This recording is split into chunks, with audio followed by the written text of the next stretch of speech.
Magandang umaga, ngayon po ay araw ng Huwebes, July 25, 2024. Update po muli tayo sa lagay ng panahon.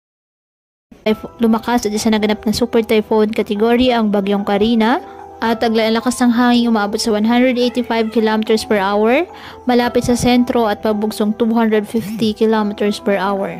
Halos wala naman itong direkta ng epekto sa bansa. Hanging habagat o southwest monsoon ang patuloy pa rin ngayon na nakaka-apekto, nagdadala ng mga pag-ulan at bugso ng hangin sa maraming bahagi ng ating bansa, kasabay po ng mga localized thunderstorms. Ngayong araw, inaasang lalabas na ng ating Philippine Area of Responsibility ang bagyong si Karina at nagbabantang manalasa sa bansang Taiwan. Samantala, may minomonitor pa rin na kunpul ng mga kaulapan sa labas ng ating Philippine Area of Responsibility na patuloy po na minomonitor.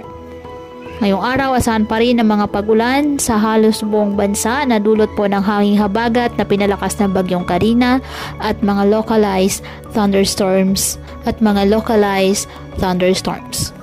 Kaya patuloy po natin na pinag-iingat ang ating mga kababayan sa banta po ng mga pagbaha at pagguho ng lupa, lalo na po kapag may malalakas na ulan, at ugaliin na magdala palagi ng payong o kahit anumang panangga sa ulan sa tuwing lalabas po ng ating mga tahanan.